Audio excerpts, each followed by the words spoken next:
जय हिंद दोस्तों। जैसे आप लोगों को पता है बिहार डीएलएड का एग्ज़ाम आपका 30 मार्च से स्टार्ट हो रहा है और आप लोग अच्छे से तैयारी कर रहे होंगे। और पिछला बार जो है ना 2023 में जो एग्ज़ाम हुआ था उसका हमने वीडियो जो है ना बनाया था और काफ़ी लोगों को उसमें हेल्प भी हुआ था।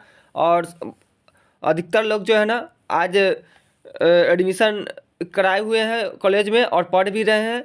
तो आप लोगों को हम बताना चाहते हैं, अगर इससे रिलेटेड कुछ अगर क्वेरी हो तो आप हमको व्हाट्सएप पर मैसेज कर सकते हैं, पूछ सकते हैं। साथ ही आज से हम जो है ना इस पर प्रैक्टिस से स्टार्ट कर रहे हैं। जो पिछला साल पूछा गया प्रश्न वो और जो जो इम्पोर्टेंट टॉपिक है उन सभी चीज़ों को हम इस पर डिस्कस करेंगे। और जो भी नए है इस चैनल पर स्टूडेंट, वो आप चैनल को सब्सक्राइब कर लेंगे ताकि जो भी अपडेट होगा हम उस पर आप लोगों को बताते चलेंगे। तो चलिए स्टार्ट करते हैं। आज का प्रश्न सामाजिक अध्ययन है, जो आपका 6 जून का पूछा एग्ज़ाम हुआ था, उस दिन जो है ना पूछा गया था। वो प्रश्न अभी डिस्कस कर रहे हैं। तो चलिए स्टार्ट करते हैं आज का प्रश्न। देखिए 6 जून को किस टाइप से प्रश्न पूछा गया था, उसी टाइप से आप लोग जो है ना तैयारी भी बचा हुआ दिनों में तैयारी कीजिएगा।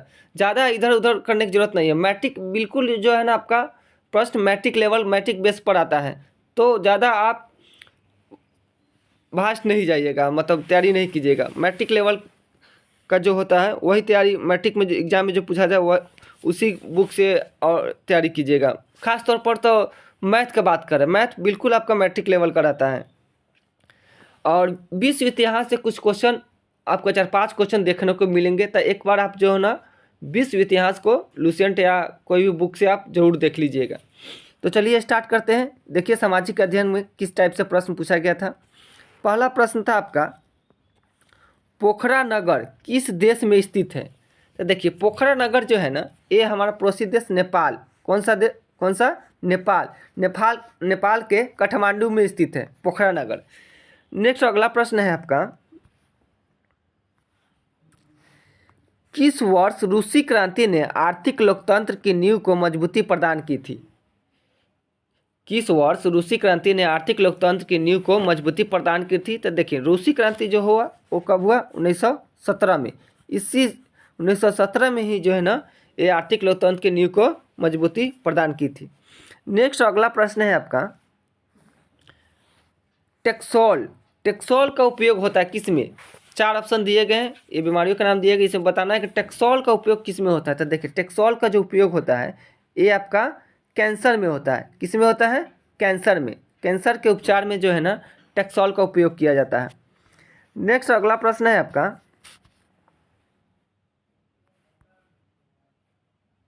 देखिए अगला प्रश्न है आपका, गिलगिट गॉर्ज किस नदी पर स्थित है। किस नदी पर स्थित है। तो गिलगिट गॉर्ज जो है ना आपका ये सिंधु नदी पर स्थित है। कौन सी नदी पर स्थित है, सिंधु नदी पर स्थित है। गिलगित जो है ना एक सिंधु नदी के सहायक नदी है। गिलगित जो है ना खुद एक सिंधु नदी का क्या है, सहायक नदी भी है। नेक्स्ट अगला प्रश्न है आपका, अखिल भारतीय किसान सभा का गठन कब और कहाँ हुआ था। अखिल भारतीय किसान सभा का गठन कब और कहाँ हुआ था। तो देखिए अखिल भारतीय किसान सभा का जो गठन हुआ था वो आपका 1936 में हुआ था। कब हुआ था, 1936 में हुआ था। और कहाँ पर हुआ था, तो लखनऊ में। और इसका नेतृत्व किसने किया था, तो इसका नेतृत्व जो किए थे सहजानंद जी किए थे। सहजानंद सरस्वती जो थे, सरस्वती, उन्होंने ही इसका क्या किया था, नेतृत्व किया था। माने लीडर जो है यही थे। ठीक है, चलिए नेक्स्ट प्रश्न है आपका, लोकसभा में बहुमत दल का नेता कौन होता है। देखिए लोकसभा में बहुमत दल का नेता कौन होगा, जिसके पास ज़्यादा बहुमत होगा वही ना बहुमत दल का नेता होगा। तो प्रधानमंत्री जो जिसका ज़्यादा बहुमत होगा उसी के ना प्रधानमंत्री होते हैं। तो इसमें हो जाएगा कौन सा, प्रधानमंत्री। यानी प्रधानमंत्री बहुमत दल के क्या होते हैं, नेता होते हैं। नेक्स्ट अगला प्रश्न है, निम्नलिखित में से कौन सी फसल पेय फसल है, पेय पीने योग्य, माने पेय फसल कौन सा है। तो देखिए पेय, इसमें 4 ऑप्शन दिए गए हैं। 4 ऑप्शन में खुद आप छाट सकते हैं इसमें पेय फसल कौन सा है। तो चाय हो जाएगा, इसमें पीने वाला फसल चाय हो जाएगा पेय फसल। जबकि कपास जो होता है ना एक रेशेदार फसल है। कैसा फसल है, रेशेदार फसल है। जबकि और सब जो है ना गेहूँ हो गया, बाजरा हो गया, ये सब मोटे अनाज हो जाते हैं। क्या हो जाते हैं? ये मोटे अनाज हो जाते हैं, खाद्यान्न फसल हो जाते हैं ये सब। इसमें से एक और चीज़ पूछा जाता है फसल से आपका, कौन सा रबी फसल है और कौन सा खरीफ फसल है। तो देखिए इसको दो, रबी और खरीफ को पहचाने के दो ट्रिक है। आप मेनली अगर गांव ये सब से बिलोंग करते होंगे तो पता होगा कौन सा फसल ठंडे में उगता है और कौन सा फसल गर्मी में उगता है। इससे आप कनेक्ट कर सकते हैं। रबी फसल जो है ना ठंड के मौसम में उगता है, तो जो फसल ठंड के मौसम में आपका रोपा जाता हो तो समझिए वो कौन सा फसल है? रबी फसल है। और जबकि जो फसल आपका गर्मी के मौसम में अगर उपजाया जाता हो, गर्मी में अगर उपजाया जाता हो, गर्मी में रोपा जाता हो, वो फसल आपका कौन सा फसल हो जाता है? खरीफ फसल हो जाता है, सॉरी खरीफ फसल हो जाता है। तो ये चीज़ ध्यान रखिएगा। अगर ठंड के मौसम में रोपाया हो फसल तो रबी हो जाता है, और गर्मी के मौसम में अगर रोपाया हो तो खरीफ फसल हो जाता है। इससे जो है ना आप थोड़ा रिलेट कर सकते हैं, ट्रिक समझिए एक तरफ से। नेक्स्ट और अगला प्रश्न है आपका, नेपानगर किस उद्योग के लिए प्रसिद्ध है? देखिए ये बहुत प्रचलित क्वेश्चन है, नेपानगर। तो ये अखबारी कागज़ के लिए जो है ना नेपानगर प्रचलित है ज़्यादा। किस लिए? अखबारी कागज़ के लिए नेपानगर। और नेपानगर है कहाँ?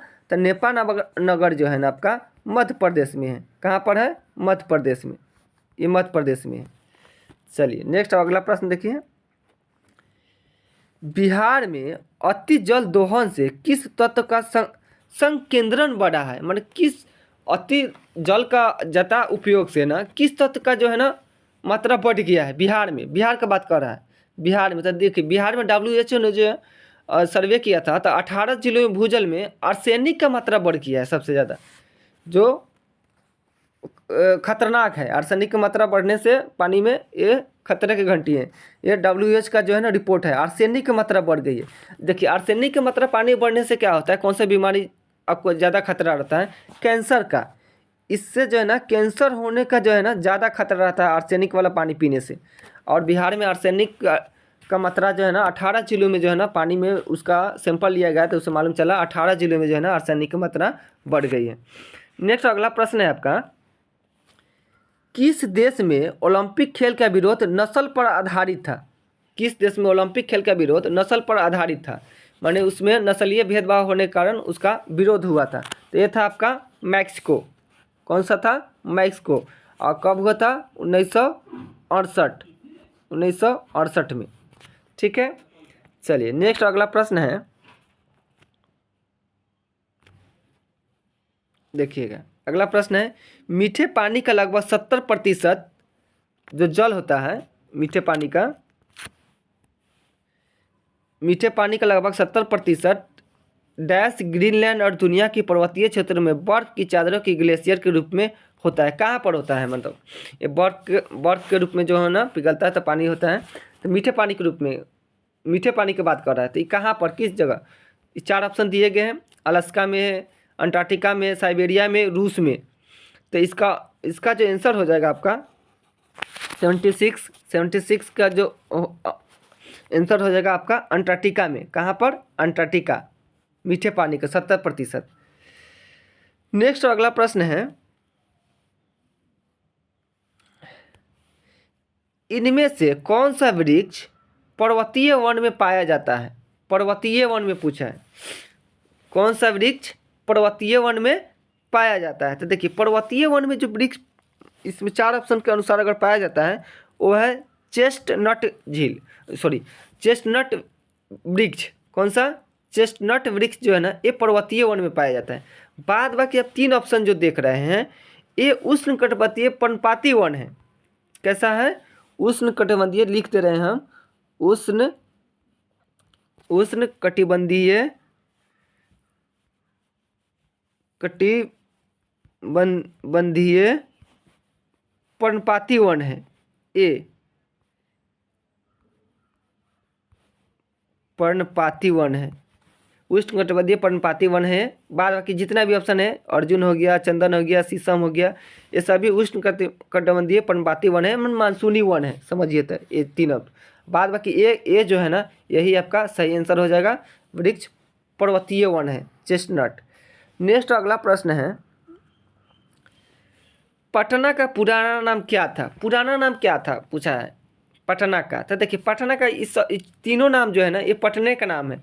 अजीमाबाद भी है, पाटलिपुत्र भी है, कुसुमपुर भी है, ये सभी जो है ना पटना का ही पुराना नाम है। तो उपयुक्त तीनों सही हो जाएगा डी। नेक्स्ट अगला प्रश्न है,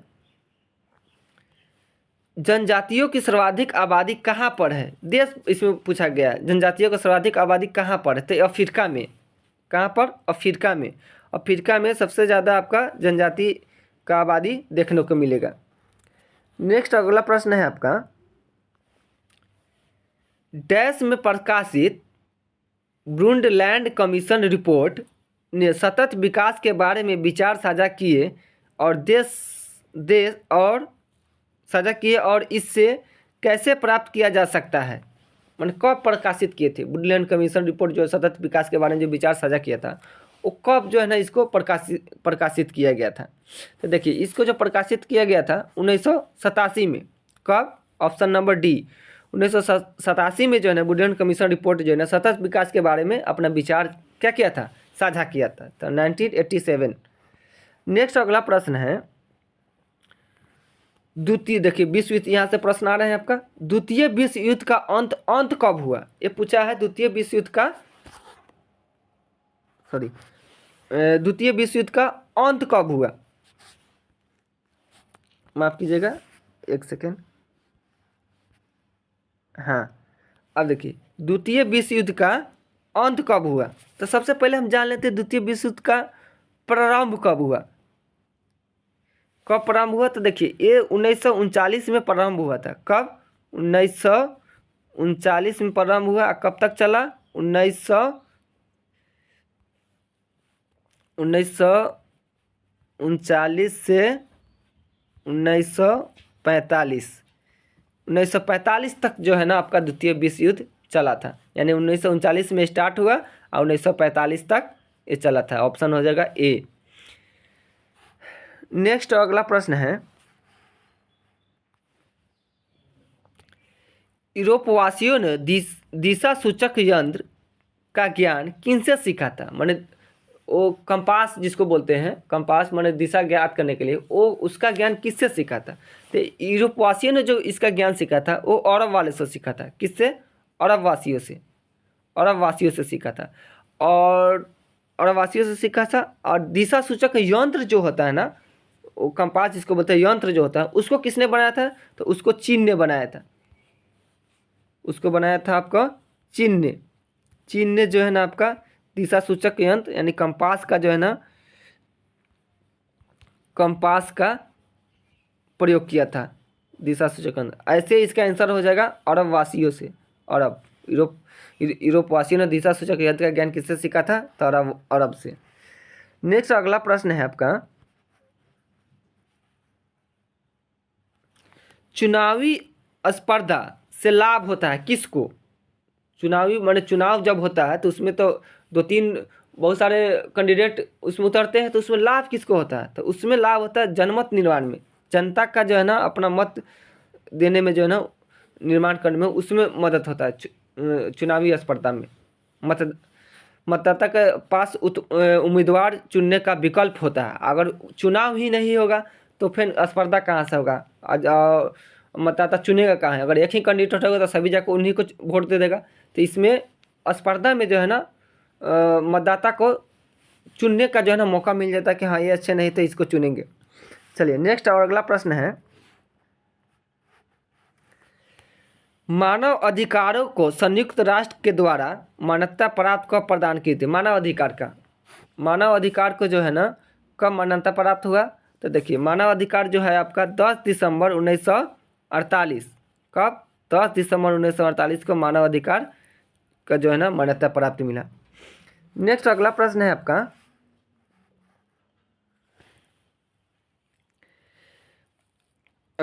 आपका, अपने अस्तित्व के दौरान 17 राष्ट्र संघ ने सदस्यता वापस ले ली।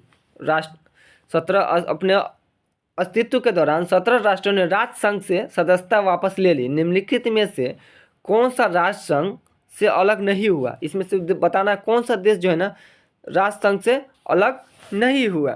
तो देखिए ये भारत जो है ना 1945 में इसका सदस्यता ग्रहण किया था और अभी तक जो है ना उसका सदस्य है, माने उसमें उसका है, उसमें बना हुआ है, संयुक्त राष्ट्र संघ में शामिल है, अभी बाहर नहीं हुआ है। तो इसका आंसर हो जाएगा भारत। इस प्रकार हमने सामाजिक अध्ययन का प्रश्न आपको डिस्कस कर दिया है। नेक्स्ट प्रश्न आपका जो आएगा आपको साइंस का आपको देखने को मिलेगा।